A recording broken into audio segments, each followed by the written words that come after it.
Good afternoon, everyone. My name is Wilma Abam-DePass, proud sister to Abam-DePass, a recent CHHS alum and Croton resident. I first wanted to start off by recognizing the fantastic students who organized this: Abam-DePass, Paige Jones, and Maliha Ravello.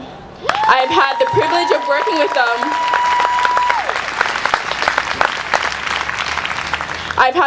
working with them.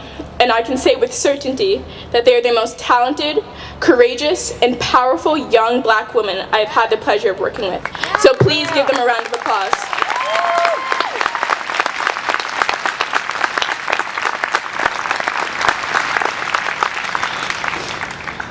Throughout my middle school and high school career, my race has been at the forefront of everything I did.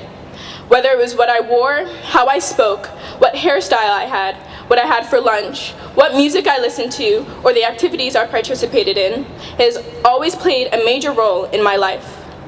What was interesting about this fact was that although being Black in Croton played a major role in my life, I was often told otherwise by people who didn't even look like me, and was often ostracized from doing so. As a result, I allowed these same people, my so-called friends, unconsciously mold me into what they wanted me to be, the tokenized Black girl. Black, but not too Black, so I would not be a threat to anybody. This new title allowed people to use microaggressions, racial slurs, or any other racial comment without facing any consequences because they were my friends, and even when I did stand up for myself, more people would defend the culprit than the victim. So, among many other things, I had to take being called the N-word, or being spit on in the face and told to go back to where I came from, or being told my lips were too big, or my hair looks like a mop. I always allowed these people to do these things because, like everybody else, I wanted friends. I wanted to be invited to birthday parties and sleepovers and have friends to talk to. So I did what many Black people in Croton have to do to simply get by.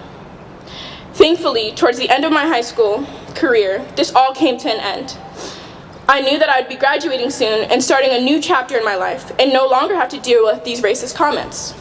So I began to speak up for myself and embrace how proud I was of my heritage, having a Black American father and a Cameroonian mother, and wear that title being both African and Black American with pride. No matter how many friends I lost in the process, because quite frankly, they weren't really my friends to begin with. I then realized that the best way to fix the race issue in Croton was through education, because I truly believe that ignorance comes from lack of education. So I started Star Club, Students Together Against Racism, to promote diversity and inclusion with help from two great teachers, Ms. Schoenlieber and Ms. Tracy, and changed the English curriculum to include Black stories, authors, and Black history in general. Although these are all great starts, this is simply not enough. Now more than ever, we need everyone to get on board. It cannot only be up to our Black students to change the status quo. In order to truly create change, we as a community must educate one another.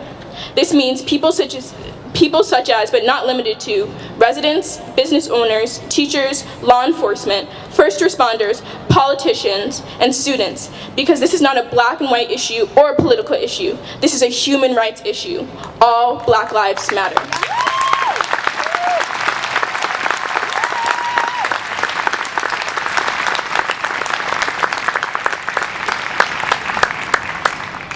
Black people are being unlawfully arrested, attacked, gunned down, and lynched every day. Robert Fuller, Ahmaud Arbery, George Floyd, Tony McDade, Rayshard Brooks, Breonna Taylor, who, not to mention, was a first responder, a member of the law enforcement community, literally one of their own, and was gunned down by those same people, officers Brett Hankinson, Jonathan Mattingly, and Miles Cosgrove, who, by the way, have still not been arrested. And more recently, 19-year-old and youth advocate for Black lives, Oluwatoyin Salau, who was sexually assaulted and killed protesting and speaking up for the protection of Black lives. We have run out of time.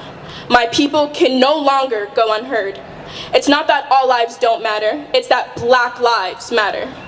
Black men, Black women, Black youth, and Black LGBTQ+ people.